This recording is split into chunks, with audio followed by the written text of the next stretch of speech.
Hello viewers, welcome to my channel. आज हम Hunter commission के बारे में इन डिटेल में पढ़ेंगे।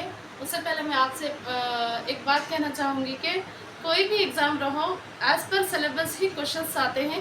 तो ये वन ऑफ द टॉपिक है पर्सपेक्टिव इन एजुकेशन में। हंटर कमीशन वेरी इंपॉर्टेंट है और इस हंटर कमीशन में ऑल जो मैं पॉइंट्स लिखी हूँ, पूरे पॉइंट्स लाइन बाय लाइन बहुत इम्पॉर्टेंट है। तो आज हम देखेंगे मॉडर्न हिस्ट्री ऑफ इंडिया में हंटर कमीशन का क्या रोल था। उससे पहले मैं यहाँ पर कहना चाहूँगी कि इस कमीशन से पहले 1835 में एक फर्द ने, जिसका नाम लॉर्ड मकॉलेस है, इसने इंडियन एजुकेशन सिस्टम में सिर्फ अपर क्लास इंडियंस को ही तरजीह दी थी। सिर्फ अपर क्लास इंडियंस को ही एजुकेशन दी थी, जैसा कि स्मॉल पोर्शन ऑफ पीपल, ख़ास लोगों के लिए कैस्ट सिस्टम को बनाया था, जो अपर क्लास इंडियंस को ही एजुकेशन की बात की थी 1835 में। इस कमीशन से पहले, हंटर कमीशन से पहले, हंटर कमीशन कब आया? ईच एंड एवरी लाइन बहुत इम्पॉर्टेंट है। यहाँ पर जो मैंने लिखा है वो एक बार आप नोट कर लें और अच्छे से अपनी एग्ज़ाम की तैयारी करें।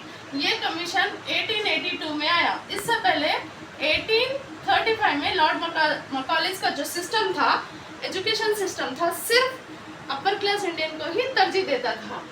तो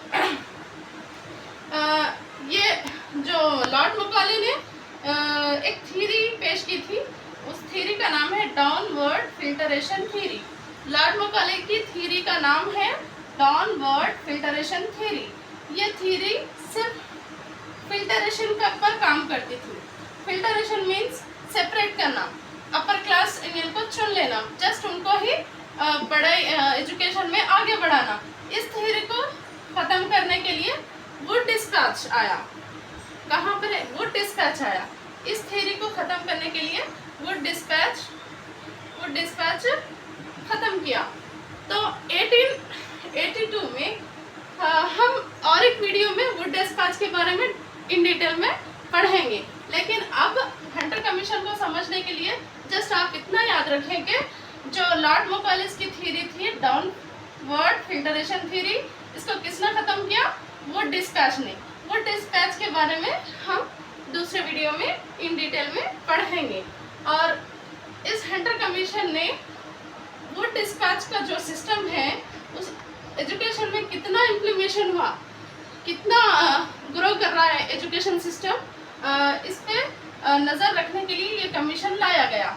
वुड डिस्पैच का इम्प्लीमेंट हो रहा है या नहीं, एजुकेशन में कुछ बदलाव आ रहा है नहीं, फिर ये कैसा काम कर रहा है, उसका प्रीव्यू लेने के लिए, किसका प्रीव्यू? वुड डिस्पैच का प्रीव्यू लेने के लिए हंटर कमीशन आया 1882 में। इस कमीशन में बहुत इम्पोर्टेंट है कितने लोग काम किए, कितने लोग हिस्सा लिए, कितने लोग सिफारिश किए। हंटर कमीशन में जुमला 20 लोग थे। इसमें से 4 इंडियंस थे। कितने थे? 4 इंडियंस थे। तो यहाँ पर ईच एंड एवरी वर्ड बहुत इम्पोर्टेंट है और ईयर्स भी आपको याद रखना है।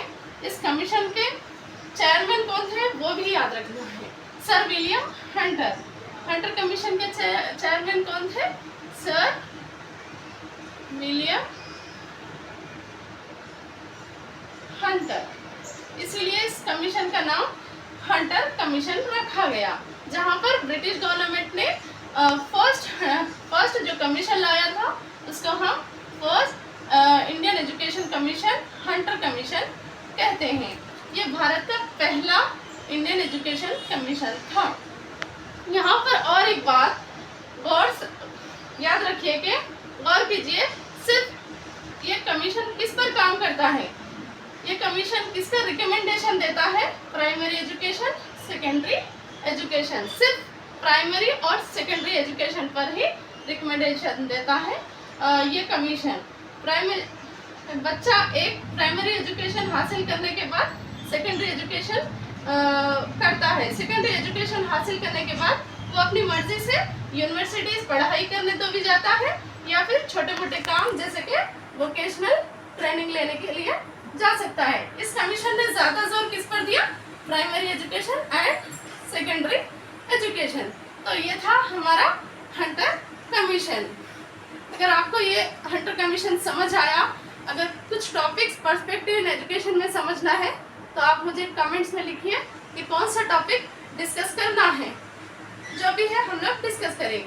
और एक बात कहूँगी, खासकर उर्दू मीडियम तलबा के लिए है, हमारे अंदर क्या है, सोसाइटी में कॉन्ट्रीब्यूट करने की सलाहियत नहीं है। जो भी हमारे पास मवाद रहता है उसे हम छुपा लेते हैं, लेकिन इस तरीके से एजुकेशन का इम्प्लीकेशन नहीं होता है।